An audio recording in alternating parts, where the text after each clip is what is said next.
18 থেকে 20 দিনের মধ্যে ধান হয়েছে। একবার চাপান দেওয়া হয়েছে এবং প্রচুর ফাঁক ফাঁক করে রওনা হয়ে গেছে।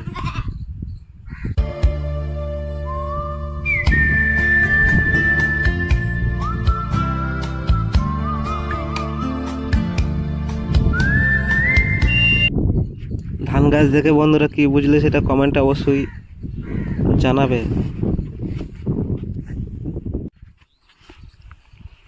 এই হচ্ছে আমার সরঞ্জাম, বস্তা আর কাস্তে।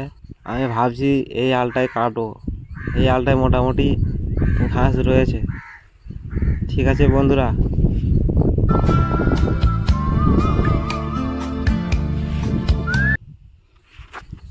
এই আলটায় কেটে তেমন ঘাস আমি পাইনি। আমাকে আবার দূরে যেতে হবে। খুব একটা বেশি ঘাস এই আলটায় নেই। বস্তার প্রায় অল্পই মাত্রই ভর্তি হয়েছে, ওর চেয়ে কিছুই নয়। এই ঘাস কোটা আমার বস্তায় নিচেই থেকে যাবে, বস্তা ভর্তি হবে না। সেই জন্য আমাকে দূরে যেতে হবে, অনেক দূরে।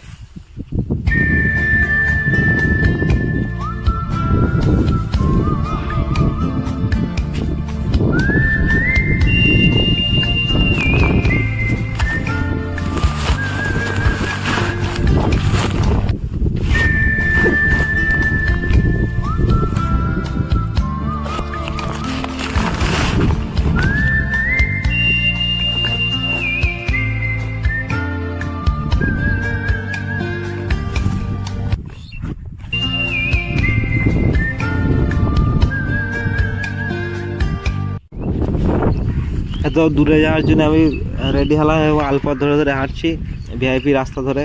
আমাকে এগোতে হবে আস্তে আস্তে। দেখি কত দূর যাওয়া যায় এবং কোন আলে কত ভালো ঘাস রয়েছে সেটা আপনাদেরকে নিশ্চয়ই আমি দেখাবো।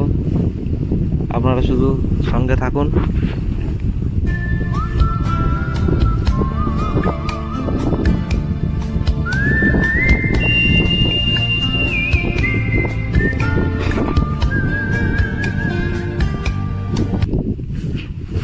এদিকের আলুগুলোয় কোনো ঘাস ভালো নেই, আমাকে আরও দূরে যেতে হবে, আরও দূরে।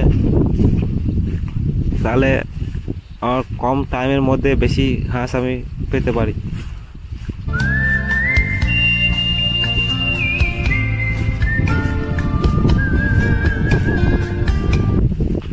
ওই যে বন্ধুরা দূর থেকে দূরে দেখা যাচ্ছে একটা ছোট ঘরের মতো, ওখানে আমাকে যেতে হবে। ওখানে গেলে ঘাস ভালো পাওয়া যায়।